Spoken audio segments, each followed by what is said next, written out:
Hello everyone, this is विपुल यार। और आज वाली वीडियो में मैं तुमसे बात कर रहा हूँ जेईई मेंस 2021 में केमिस्ट्री में कैसा अच्छा स्कोर किया जाए भाई। ठीक है, अगर तुम में से कोई ऐसा देख रहा हो जो केमिस्ट्री में थोड़ा सा वीक हो और उसको ऐसा चाहिए कि ऐसा वो पार स्कोर ले आए भाई, ठीक है, तो तुम 10 दिन में सिर्फ 2 घंटे पढ़ करके भाई आराम से 40 मार्क्स ला सकते हो इजिली। मिनिमम टू मिनिमम मैं तुमसे बात कर रहा हूँ भाई, 40 मार्क्स तुम स्कोर कर सकते हो। तो कैसे कर सकते हो, कौन से सारे चैप्टर्स हैं, क्या तुम्हारी स्ट्रेटेजी होगी, इस वीडियो में कवर कर रहे होंगे भाई। तो वीडियो को लाइक कर देना, शेयर कर देना, कमेंट जरूर से करो और अपने डाउट्स पूछो। और चैनल को सब्सक्राइब नहीं किया तो भाई जल्दी से नीचे जाओ और चैनल को सब्सक्राइब कर दो। बढ़ते वीडियो में आगे और बात करते हैं आज इस हम इंपॉर्टेंट टॉपिक के बारे में। गाइस, वीडियो में आगे बढ़ने से पहले एक इंपॉर्टेंट मैं तुमको बता दूं यार, एक इंपॉर्टेंट बैच के लिए अगर तुम जेईई मेंस 2022 की तैयारी कर रहे हो भाई, तो एक अनअकैडमी तुम्हारे लिए मस्त 2 सारे बैच लेके आया, 2 ठोक। ठीक है भाई, सबसे पहले तुम देख सकते हो excellence batch for class 11 for JEE main and advance 2022। तो अगर तुम जेईई एडवांस 2022 को टारगेट कर रहे हो यार तो बेस्ट बैच है। ठीक है, ये क्लास 11 में बच्चे जो अभी करंट क्लास 11th में हैं, अभी 11 में पढ़ रहे हैं और 11 का एक रिवीजन भी चाहते हैं। ठीक है, अभी 11th ऑलमोस्ट खत्म होने वाला है, तुम बोल सकते हो फेब मार्च में जो भी। तो एक 11th में अभी हो तो तुमको एक 11 का पूरा सिलेबस भी कवर करा जाएगा, साथ में रिवीजन भी होगा। ठीक है, तो ये बैच तुम ज्वाइन कर सकते हो क्लास 11 के लिए। काफी टॉप क्लास टीचर है, मैं भी इनसे पढ़ रखा हूँ भाई, मनोज चौहान सर से, शरद कोठारी सर से, बहुत बढ़िया टॉप ऑफ द लाइन सारे टीचर्स तुमको यहाँ मिल रहे होंगे भाई। 29 दिसंबर से ये बैच स्टार्ट हो रहा होगा।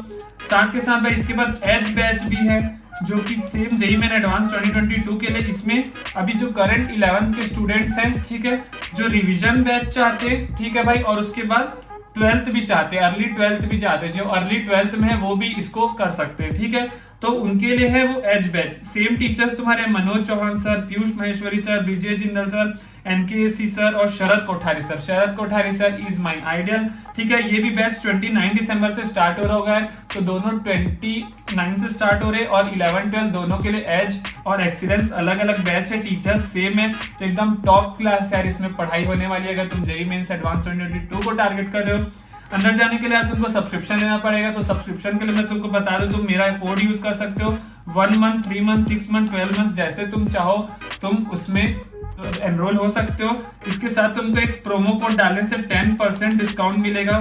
और ये मेरा प्रोमो कोड देख सकते हो भाई, विपुल बगा। तो ये प्रोमो कोड जरूर यूज कर लेना, VIPULBAGGA, राइट। तो ये प्रोमो कोड तुम यूज करोगे भाई तो तुमको फ्लैट 10% डिस्काउंट मिलेगा। और तुम्हें वो पर्सनली DM भी कर लेना, ठीक है, इस चीज के साथ। तो अपने अकॉर्डिंग तुम चूज कर सकते हो कितने मंथ का चाहते हो, और ये कोड जरूर यूज करना डिस्काउंट अवेल करने के लिए।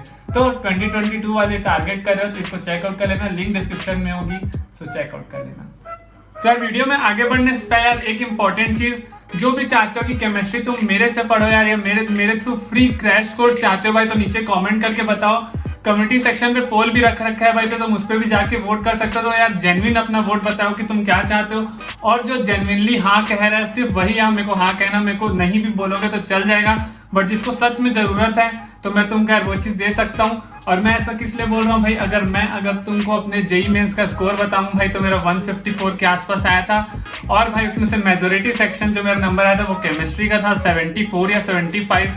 और भाई तुम विश्वास नहीं करोगे, उसमें से भाई 74-5 में से 45 से 50 नंबर में सिर्फ और सिर्फ 15 मिनट लाया था। ठीक है, 3 घंटे में 15 मिनट में और 50 नंबर मैंने वो लाया था, इतना इजी था। और आज वो स्ट्रेटेजी मैं तुमको भी बता रहा हूँ भाई, तो वीडियो को पूरा देखना।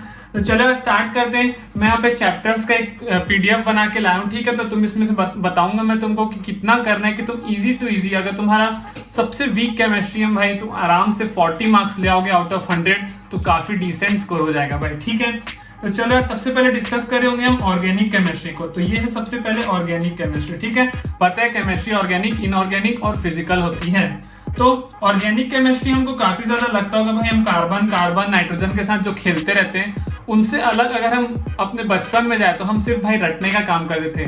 लेकिन अब हम बड़े हो गए भाई, तो रटना ना पड़े और तुम उसको समझ के as a statement wise question है। ठीक है, ये सारे वो क्वेश्चन है जिसको तुम देखोगे ना तो तुमको सॉल्व नहीं करना पड़ेगा भाई, तुम जल्दी से आंसर कर दोगे। सो ये वो सारे चैप्टर्स है जो मैंने तुम्हारे लिए पिक किए हैं। ठीक है, तो सबसे पहले भले ही डिलीट हो गया होगा भाई, लेकिन तुमको इसको पढ़ना है और ये सारे स्कोरिंग चैप्टर्स हैं। सबसे पहले ऑर्गेनिक केमिस्ट्री में बात करें, ऑर्गेनिक केमिस्ट्री में सबसे पहले है पॉलीमर्स। तो पॉलीमर्स बहुत ही ज्यादा इजी, बहुत ज्यादा एकदम आसान चैप्टर है भाई, जहाँ तुम इजीली स्कोर कर सकते हो सिर्फ कुछ रबर्स के बारे में पढ़ के और पॉलीथीन पॉलिस्टर्स के बारे में पढ़ के। तो ये एक ऐसा चैप्टर है जहाँ तुमको जनरल इंट्रोडक्शन और तुम थोड़ा सा डिफरेंसेस पढ़ोगे और 8-10 पॉलीमर्स के तुम उसकी हर चीज को देख लोगे, मैकेनिज्म को, तो तुम इजीली एक डायरेक्ट क्वेश्चन आएगा इजी का सा इसका मोनोसेक्राइड कौन, या सॉरी बायोमोलिक्यूल्स बीच में ला रहा हूँ कि इसका मोनोमर कौन सा है बोलेगा, तो तुमको सीधा आंसर देना होता है भाई, ठीक है। तो पॉलीमर सिर्फ और सिर्फ एनसीईआरटी तुमको करना है, 100% श्योरिटी मेरे साइड से कि भाई तुम आंसर करके आ रहे होगे पॉलीमर का क्वेश्चन, ठीक है। सिर्फ और सिर्फ एनसीईआरटी पकड़ लो पॉलीमर के लिए, इजीली भाई तुम पॉलीमर को एक बार आराम से कर लो, जितने भी पॉलीमर्स दिए हैं एनसीईआरटी में उतना सिर्फ कवर करोगे ना भाई, इजीली तुम ये वाला क्वेश्चन टिक करके आ रहोगे। मैंने एज्यूम किया 27 चैप्टर्स अप्रॉक्स के आसपास है, तो यहाँ पे तुम देख सकते हो 30 चैप्टर्स मैंने मान लिए, ठीक है, 27 तो 30 मान लिए, समझ लो एक चैप्टर से एक क्वेश्चन आ रहा होगा, ठीक है। तो तुम बोल सकते हो कि यहाँ तुम्हारा 4 मार्क्स एक तो क्वेश्चन आएगा ही भाई, ऑलमोस्ट तुम मान के चलो एक चैप्टर से एक क्वेश्चन आएगा ही, तो 4 मार्क्स तुम्हारा पॉलीमर्स।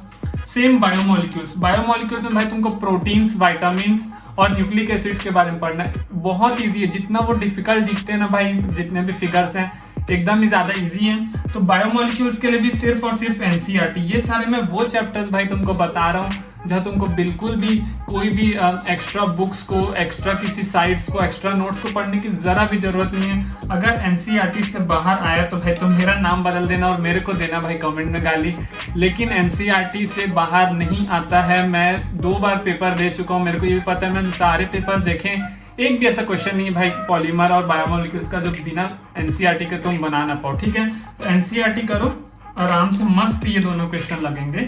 साथ के साथ केमिस्ट्री इन एवरीडे लाइफ भाई, ये तो तुम अगर जनरल स्टोर जाते हो मेडिकल के तो बस उसी के रिलेटेड है। मेडिसिन में क्या क्या होते हैं, एंटीसेप्टिक क्या होता है, डिसइंफेक्टेंट क्या होता है, ड्रग क्या होता है, वॉशिंग में क्या लगता है, वो सब, क्लींजिंग एजेंट, केमिकल्स इन फूड्स, तो ये सारी वो चीजें अगर भाई तुम बैठते हो पढ़ने के लिए तो तुम अगर इसको आधा घंटा एज रिफ्रेशमेंट के लिए भी पढ़ोगे ना, एक रीडिंग भी ले लोगे, तो तुम हो सकता है इसका आंसर टिक करके आ रहोगे। तो ये 3 वो चैप्टर्स हैं भाई ऑर्गेनिक के, जिसमें तुम आराम से अपना 12 नंबर ले लोगे, और 12 नंबर भाई बहुत ज्यादा होता है, ठीक है। इसके बाद मैं बताऊंगा कैसे तुम 10 डेज में स्कोर कर सकते हो। तो पहले हम चैप्टर्स डिस्कस कर रहे होंगे, फिर लास्ट में वो डिस्कस करेंगे, ठीक है। इसके बाद लास्ट चैप्टर ऑर्गेनिक से हो गया, purification and characterisation of organic compounds. तो देखो ये भी मैं अभी सिर्फ वो वाले चैप्टर्स बता रहा हूँ जिसमें तुमको बिल्कुल भी कैलकुलेशन की जरूरत नहीं पड़ेगी भाई। पॉलीमर्स हो गया, बायोमोलिक्यूल्स हो गया, केमिस्ट्री इन एवरीडे लाइफ हो गया, और ये प्यूरिफिकेशन जैसे क्रिस्टलाइजेशन, सब्लिमेशन क्या होता है, डिफरेंशियल एक्सट्रैक्शन का एग्जांपल पूछते हैं, which of the following is an example of distillation, which of the following is an example of differential extraction. वैसे ही क्वांटिटेटिव एनालिसिस, क्वालिटेटिव एनालिसिस और कैलकुलेशन ऑफ एम्पेरिकल फॉर्मूला, ये इतना ज्यादा इजी चैप्टर भाई। तो ये 4 वो चैप्टर्स हैं जहां से तुम अपना 16 नंबर भाई आराम से पकड़ रहोगे, आराम से। तो ये 4 चैप्टर भी अगर तुम ऑर्गेनिक में करते हो, अगर तुम एकदम वीक हो, केमिस्ट्री में ऑलमोस्ट छोड़े जैसे कर दियो भाई, तो ये 4 चैप्टर अगर तुम करते हो ना, मुश्किल से तुमको 1 से 2 दिन लगेगा 4 चैप्टर कवर करने में, और तुम आराम से अपना 60 नंबर बना रहे होगे भाई, ठीक है। चलो यार लास्ट में क्या मैं अभी तुमको बता देता हूँ कैसे तुम 10 डेज में कर सकते हो। तुम भाई अभी वैसे भी पेपर आने वाला है भाई फैब में, तो तुमको तो अभी 10-12 घंटे पढ़ना चाहिए, लेकिन अगर तुम केमिस्ट्री को सिर्फ और सिर्फ 2 घंटा देते हो भाई, ठीक है, 2 आवर्स ऑफ केमिस्ट्री डेली, तो 2 आवर्स में अगर मैंने तुमको मैक्सिमम लगाया कि तुम 1 चैप्टर करोगे, ठीक है, एक दिन में 1 चैप्टर कर रहे हो, बहुत इजी चैप्टर है। तो मैं यहाँ पे तुम्हारे 10 चैप्टर्स लेके आया हूँ, ठीक है, 10 चैप्टर्स, तो तुम्हारे 10 डेज में एक दिन में 2 घंटा पढ़ो, 1 चैप्टर अच्छे से पढ़ो, तुम्हारा मार्क्स फिक्स है। और इसमें कोई खास रिवीजन नहीं, ये सारे चैप्टर तुम उस समय भी 15 दिन पहले रिवाइज कर सकते हो। Polymers, biomolecules, chemistry in everyday life और प्यूरिफिकेशन, ये सारे वैसी चीजें जो हमने पढ़ ली और दे दी, कुछ महान साइंस नहीं लग रहा होगा। तो ये तो बात होगी भाई ऑर्गेनिक की। इसके बाद नीचे चलते हैं, नीचे चलेंगे हम, आएंगे इनऑर्गेनिक में। सेम भाई, इनऑर्गेनिक तो पूरा भरा पड़ा हुआ है, पूरा सिर्फ रटने और याद करने से, राइट। तो इनऑर्गेनिक में सबसे पहले एनवायरमेंटल केमिस्ट्री, बचपन से भाई पढ़ते आ रहे हो भाई, सॉल्यूशन बोल रहा हूँ, सोशल साइंस, तो वहाँ तुमने हर चीज पॉल्यूशन के बारे में पढ़ रखी भाई, इजी, एकदम इजी भाई। What is green house effect, smoke, dust क्या होता है, gases, pollutant, soil pollution, water pollution, strategies to control pollution. 4 number free के भाई यहाँ पे, ठीक है, 4 नंबर, ये चीज फ्री के बोलने की जरूरत नहीं पड़ेगी। इसके बाद next principles and process of isolation of metals, ये यार वो है मेटलर्जी है, ठीक है, ये मेटलर्जी है। तो मेटलर्जी एकदम छोटा सा चैप्टर है, इसको तुमको पूरा नहीं पढ़ के जाना है। तुम इसको क्या करो, यहाँ पे सारे मेटल्स लिख लो और यहाँ पे उसके प्यूरिफिकेशन कैसे होता है उसका मेथड एक चार्ट बना लो। यहाँ पे सारे इंपॉर्टेंट मेटल्स होंगे, ठीक है, एल्यूमिनियम हो गया, तुम्हारा जो भी हो गया, कॉपर हो गया, और यहाँ उसका प्रोसेस कि वो कैसे प्यूरिफाई होता है, कैसे निकाला जाता है, कैसे प्यूरिफाई हो जाता है, मेथड। बस उतना अगर तुम पढ़ के जा रहे हो ना भाई, और कुछ कुछ फॉर्मूलेस की Al2O3 क्या होता है, C2O4 क्या आता है, उसको फुल फॉर्म, तो बस इतना मेटलर्जी में इनफ होता है। तो मेटलर्जी के लिए तुम ये कर लो। हाइड्रोजन अगेन भाई छोटे जो बचपन में पढ़ रखे हैं ये सारे वो चैप्टर हैं। हाइड्रोजन कौन सा टेबल में आता है, what is use of heavy water, then ionic covalent, hydrogen as a fuel, मतलब ये सारे जितने वो चैप्टर्स जो तुम बेसिकली ऐसे लेटे हो भाई और 1 घंटा पढ़ लिए, तो तुम ऐसे लेट के केमिस्ट्री बुक एनसीईआरटी की पढ़ लिए 1 घंटा, तो तुम पेपर में नंबर ले आओगे, ठीक है। लास्ट ईयर देखो अपन, जैसे मैंने ऑर्गेनिक में भी कोई भी बड़े बड़े चैप्टर्स इंक्लूड नहीं किए रिएक्शंस वाले, अभी तुम देख रहे हो वहां पे कोई भी नहीं है, ठीक है, मतलब 4 होते हैं, चारों मैंने इंक्लूड नहीं किए बड़े जो ऑर्गेनिक के रिएक्शन वाले चैप्टर्स होते हैं। वहीं पे यहाँ पे भी सेम, मैं यहाँ पे भी कोई भी ब्लॉक एलिमेंट इंक्लूड नहीं करना चाह रहा था। SPDF होता है, जहाँ ये जो P वाला ब्लॉक है वो बहुत बड़ा चैप्टर और DF एक बहुत बड़ा चैप्टर है, लेकिन S एकदम छोटा सा टेबल है भाई, ठीक है। S का ग्रुप 1 और ग्रुप 2 एलिमेंट्स काफी इजी है, ये छोटा सा ग्रुप 1 है और छोटा सा ग्रुप 2 है। तुम सिर्फ और सिर्फ एनसीईआरटी इनऑर्गेनिक के लिए अगर एनसीईआरटी से बाहर कुछ आने ही नहीं वाला है, तो सिर्फ इनऑर्गेनिक के लिए तुमको इजीली एनसीईआरटी करना है भाई और क्लियर कर दोगे। तो ये 4 चैप्टर होंगे, एक बार तुम चाहो तो इसका स्क्रीनशॉट ले लो। एनवायरमेंटल केमिस्ट्री, मेटलर्जी, हाइड्रोजन और एस ब्लॉक, ये चारों करोगे तो इसमें से भी भाई तुम कितना ले लोगे, 16 नंबर, राइट, 16 नंबर 1 2 3 4, राइट।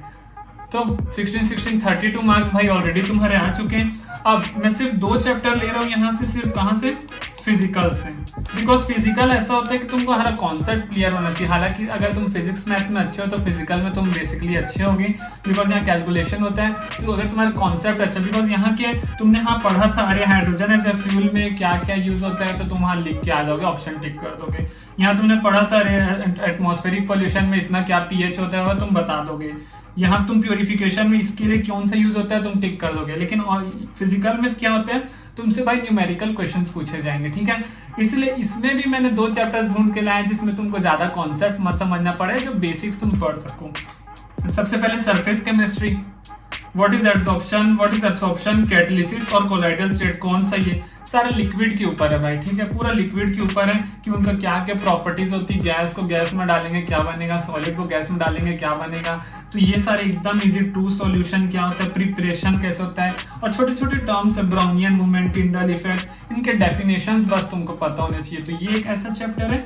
और the last chemical bonding and molecular structure, chapter काफी बड़ा है, लेकिन अगर तुम इसको पार्ट पार्ट में पढ़ोगे ना, वेस्पर थ्योरी हो गया, वैलेंस बॉन्ड थ्योरी हो गई, मॉलिक्यूलर ऑर्बिटल थ्योरी बहुत ज्यादा इंपॉर्टेंट है, ठीक है। हाइब्रिडाइजेशन अगर तुम इसमें से पढ़ोगे तो ये ऊपर का तो इतना ज्यादा इंपॉर्टेंट नहीं रहता, पर जैसे तुम ये आओगे ना, ये फील करने वाला तुम्हारा बहुत काम आएगा। तुमसे सिर्फ हाइब्रिडाइजेशन पूछ जाएगा, सीधा पूछ देता है ये एक मॉलिक्यूल है, इसका हाइब्रिडाइजेशन क्या है, ऑप्शन आ जाएगा sp2 sp3 sp3d2। तो मतलब एकदम इजी भाई जो चैप्टर्स हैं 10, वो मैं तुम्हारे लिए कवर किया हूँ।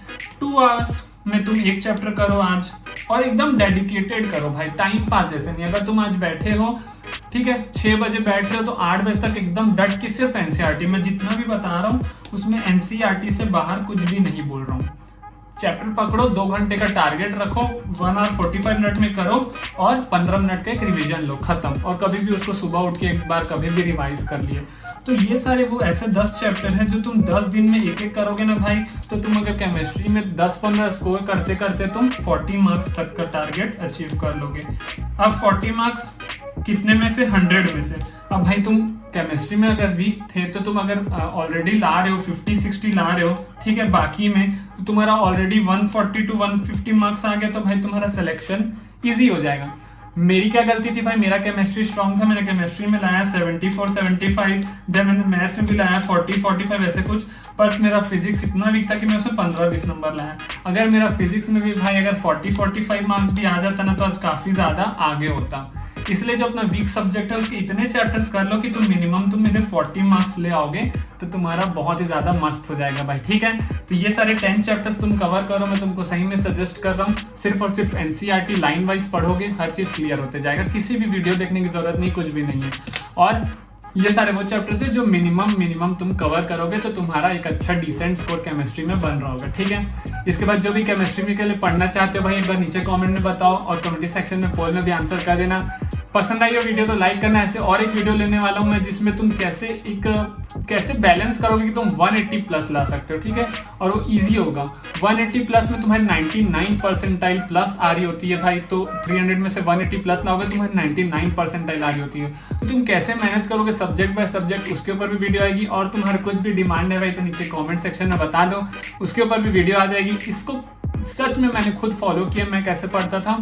जैसे मैंने एक चैप्टर लिया एनसीईआरटी का, साथ में ना जो जैसे हम पढ़ रहे 5 लाइन, इसमें से लगा हाँ ये एक लाइन उठाने वाली है जो हम लास्ट में रिवाइज करेंगे, वो मैंने एक कॉपी बना रखी थी, ठीक है। तो चैप्टर की हेडिंग मैं उसको दिखाऊंगा भी, अगर मैंने पढ़ाया भाई तो मैं उसको तुमको दिखाऊंगा। और मैंने उसको लिख दिया पॉइंट नंबर 1, ऐसे करके 20-25 पॉइंट का एक चैप्टर खत्म। इससे क्या होता था जब मैं पेपर देने जाने वाला हूँ जल्दी से यार बिल्कुल ये चैप्टर का रिवाइज करना है, तो हम उस 15 पॉइंट्स को एक बार देख करके चले गए। तो ये सारे वैसे चैप्टर्स है जो तुमको कहीं ना कहीं तुम प्रिपेयर कर 10 दिन पढ़ लोगे, 2-2 घंटा भाई आराम से 35-40 नंबर तुम स्कोर कर रहे होगे, ठीक है। तो आई होप ऐसे वाली वीडियो तुमको पसंद नहीं हो तो वीडियो को लाइक शेयर कमेंट सब्सक्राइब कर देना, चैनल को जरूर से।